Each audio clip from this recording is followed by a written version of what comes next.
नमस्कार, उत्तराखंड दर्शन में आपका स्वागत है। आज इस वीडियो के माध्यम से हम उत्तराखंड राज्य आंदोलन के दौरान हुई प्रमुख घटनाओं में से एक घटना, जिसको मुजफ्फरनगर रामपुर तिरहा कांड के नाम से जाना जाता है, उसके बारे में आपके बीच में वक्तव्य रखेंगे। तो जैसा कि मैंने पिछली वीडियोज़ में भी बताया है कि उत्तराखंड को पाने के लिए उत्तराखंड के लोगों ने बड़ा संघर्ष किया था और उसी दौरान ऐसी घटनाएं उनके साथ घटी जो कि 1 सितंबर 1994 से खटीमा से शुरू हुई। खटीमा के बारे में मैंने वीडियो ऑलरेडी डाल रखा है। अगर आपने वो वीडियो नहीं देखा है तो इस लिंक के माध्यम से आप उस वीडियो को देख सकते हैं। तो खटीमा से वो जो क्रूरता जो उत्तराखंडियों के साथ की गई वहाँ से शुरू हुई। खटीमा कांड के बाद अगले ही दिन 2 सितंबर को फिर मसूरी में वही चीज़ रिपीट की जाती है और ऐसा ही गोलीकांड मसूरी में भी किया जाता है तत्कालीन प्रशासन और पुलिस प्रशासन के द्वारा। अगर आप मसूरी कांड पे भी हमने एक वीडियो डाल रखा है, अगर आपने वो वीडियो नहीं देखा है तो अगेन इस लिंक के माध्यम से आप उस वीडियो को भी देख सकते हैं। तो आज हम बात करते हैं मुजफ्फरनगर जो गोलीकांड और जो भयानक जो क्रूरता जो उत्तराखंडियों के साथ हुई थी मुजफ्फरनगर रामपुर तिरहा में, उसके बारे में।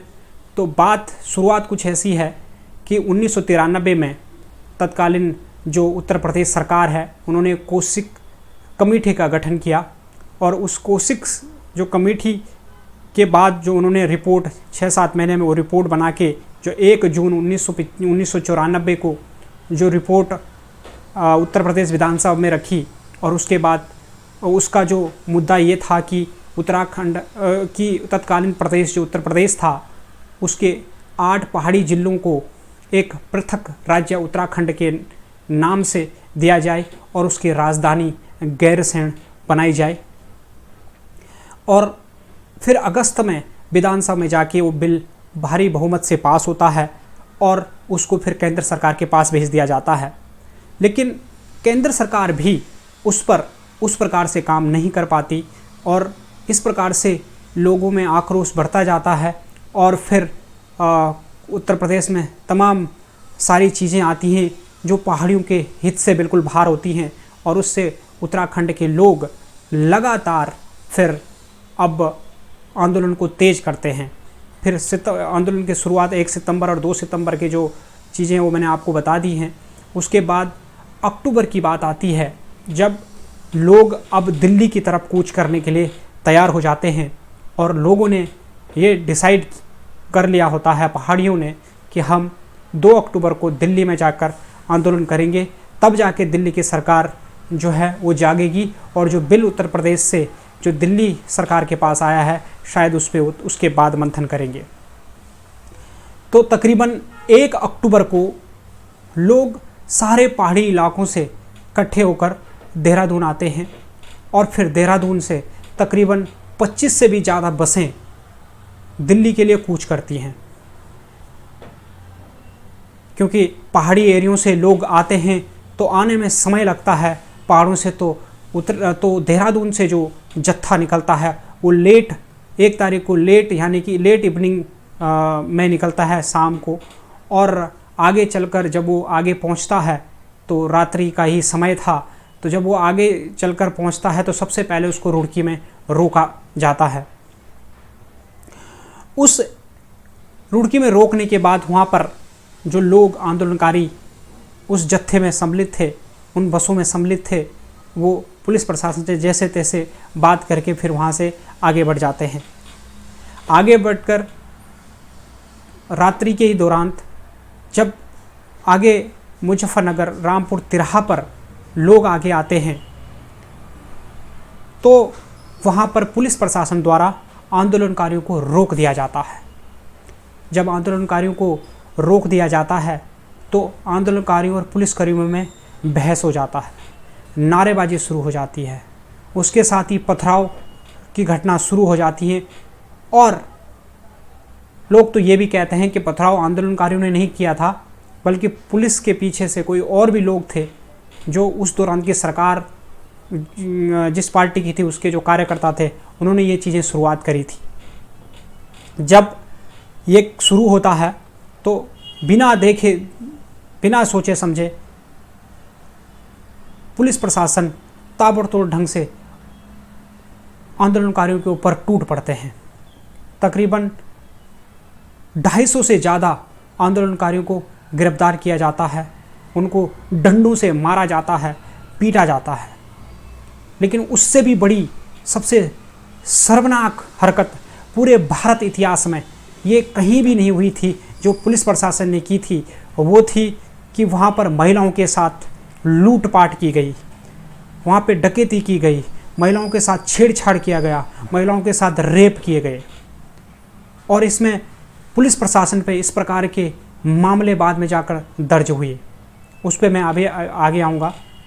इस प्रकार की जब घटना उस मध्यरात्रि के दौरान या मध्यरात्रि से पहले जब वो घटना मुजफ्फरनगर में हुई, तो जब लोगों को इस चीज़ की भनक पहाड़ों में लगी तो वहाँ से फिर 40 से भी ज़्यादा बसें में लोग भरकर, क्योंकि जिनके लोग आंदोलन में सम्मिलित हुए थे वो सारे के सारे परिवार अपने लोगों के बारे में सोचकर ही रो रो कर सब लोग रामपुर तिराहा के लिए रवाना होते हैं।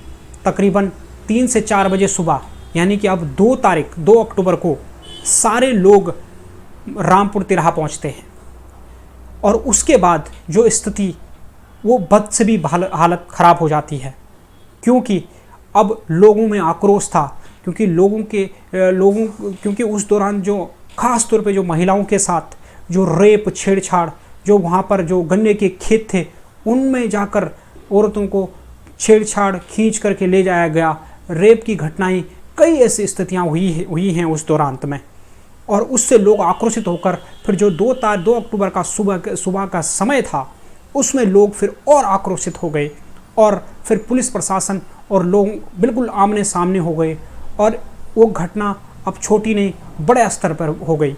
उसमें फिर पुलिस प्रशासन ने और क्रूरता इस चीज़ पे दिखाई, क्योंकि उन्होंने 24 से भी ज़्यादा राउंड फायरिंग की आंदोलनकारियों के ऊपर, और उस 24 से भी ज़्यादा फायरिंग में तकरीबन 15 से भी ज़्यादा आंदोलनकारी शहीद हो गए, जिसमें से कहीं 50 से भी ज़्यादा तकरीबन आंदोलनकारी घायल हो गए।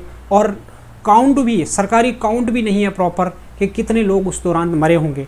लोग तो कहते हैं कि कई लोग बाद में हॉस्पिटल में जब भर्ती हुए तो उसके बाद भी शहीद हुए थे।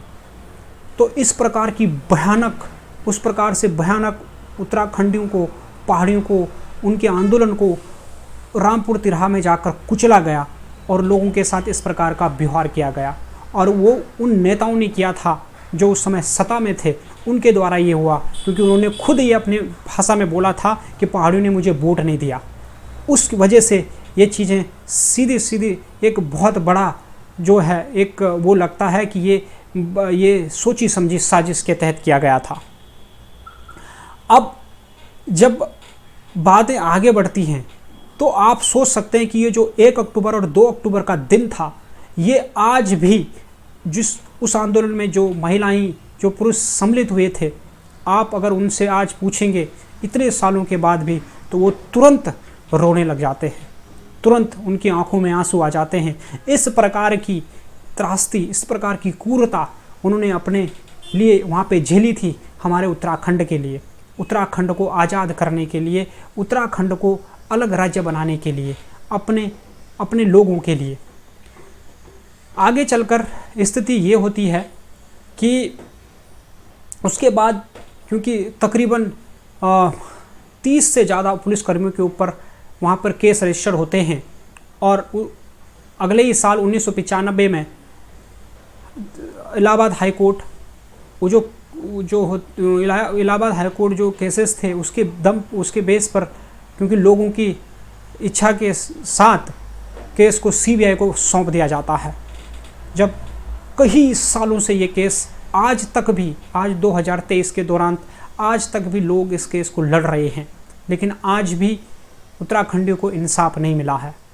जब केस आगे बढ़ता है तो 2003 के दौरान जब उत्तराखंड 2000 में अलग हो जाता है, तो 2003 में उत्तराखंड हाई कोर्ट में उस तत्कालीन जो मुजफ्फरनगर के डीएम अनंत कुमार जी थे उनको भी कोर्ट समन जारी करता है। हालांकि बाद में उनको वरी किया जाता है और उसी दौरान जो तत्कालीन एसपी थे मुजफ्फरनगर के उनको भी वरी किया जाता है।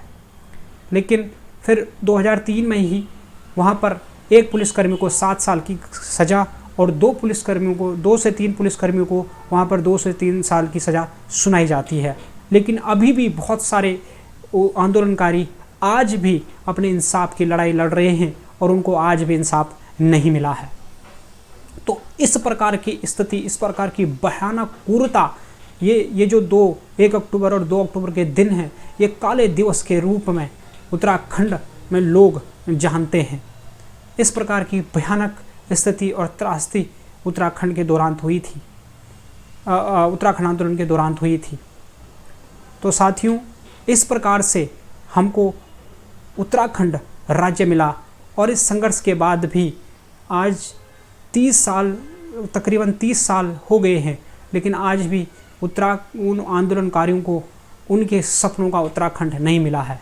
आज भी उत्तराखंड में ऐसे लोग सत्ता में बैठे हैं जिनका दूर दूर तक आंदोलन में कोई दिलचस्पी नहीं थी।